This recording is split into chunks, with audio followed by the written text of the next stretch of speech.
Hello and welcome to Top Story. Preparations for an international peace conference on the Middle East in Annapolis, USA moved up a gear on Sunday when Palestinian President Mahmoud Abbas sent two senior aides to Washington to discuss ongoing talks between Israel and the Palestinians. The two men are part of a joint Israeli-Palestinian team drawing up a statement outlining a solution to the conflict ahead of the Annapolis summit later this month. It's expected that Israeli Prime Minister Ehud Olmert and Mahmoud Abbas, together with US President George W. Bush, will meet in Annapolis in Maryland on November the 27th, although the date has yet to be finalized. The Israeli cabinet is also meeting today to discuss the possible release of some 450 Palestinian prisoners in an attempt to generate support for the summit among the Palestinians. But Israel has made clear it will not comply with the Palestinian demand for the release of 2,000 prisoners. Well, joining me now to discuss the summit and the obstacles that still lie in the path of a successful outcome is Omar Somi, Chief Representative of Generation Palestine, a youth organization based in Europe which opposes the Israeli occupation of the Palestinian territories. Thanks very much for being on Top Story. Thank you. So the Israeli cabinet may well release 450 Palestinian prisoners today, but is that going to be enough for the Palestinian side? Well, first of all, one should stress the fact that 12,000 Palestinians are now being detained by the Israeli side. The other issue is that every day the Israeli occupation forces still arrest Palestinians.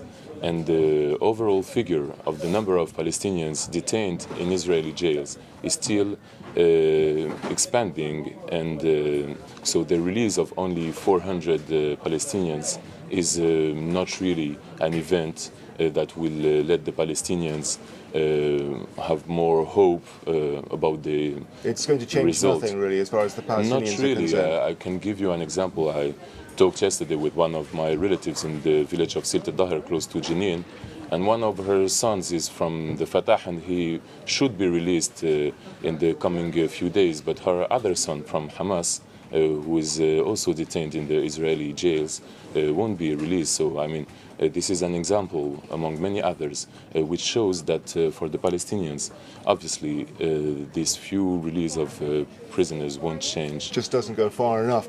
There's another idea that's been put out recently in Israel that in order to keep the atmosphere going for the negotiations between Israel and Palestine, that Israel may release tranches of prisoners, say a few hundred at a time, over the period of future negotiations between the Palestinians and the Israelis. Would that help, do you think? This would be, of course, a very good thing. Every single release of Palestinian prisoners is always something good for the Palestinians. But some other issues concerning the Palestinian prisoners should be stressed. The first is that prisoners from Hamas, Islamic Jihad, the Popular Front and other political organizations should be released. The other thing is that most of the prisoners which are going to be released are prisoners which were anyway going to be released in the coming weeks. So Israel also should release the prisoners who are sentenced for many years of prison for their political activity.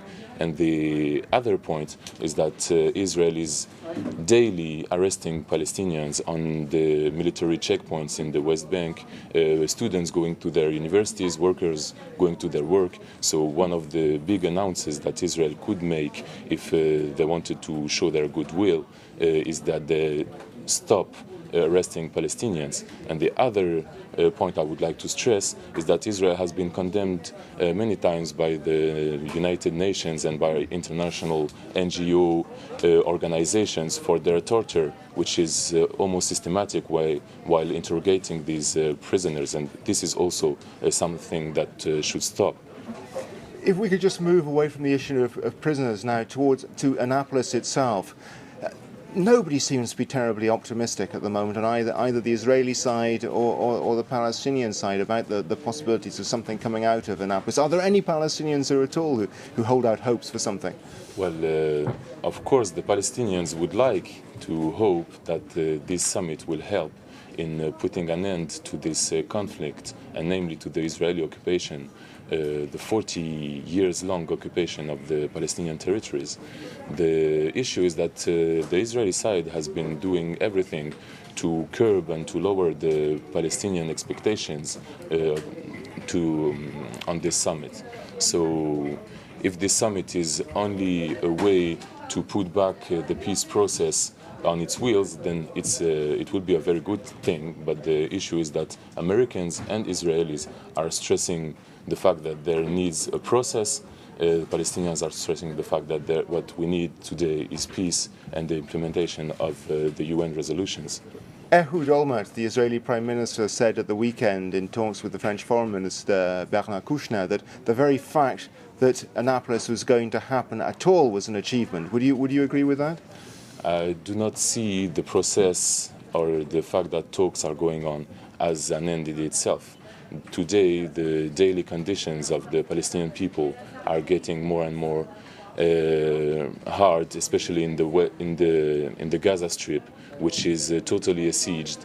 Yesterday, a Palestinian suffering from cancer was prevented by the Israeli occupation forces to get out of the Gaza Strip and die.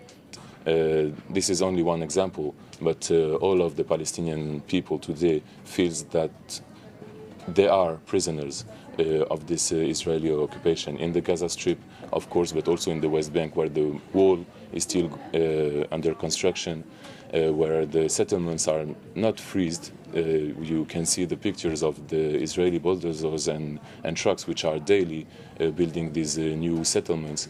So the very issue for the Palestinian people is, of course, that we hope an achievement. But the very fact, for example, that this conference is under the only supervision of the American side, and the fact that this conference was supposed to be at the beginning under the supervision of the United Nations is a slip which shows that, well, for the Palestinians, the expectations that we have are lower and lower. What if the Palestinian leader, Mahmoud Abbas, doesn't get something out of this? Is it a disaster? Very briefly. Well, in fact, of course, it will be a disaster for him, but also for all of the Palestinian people. The thing is that it seems that today his strategy looks like more than like a bargain than a real political strategy. So, of course, we hope that there will be achievements, but the Israeli side has been doing everything to curb our expectations.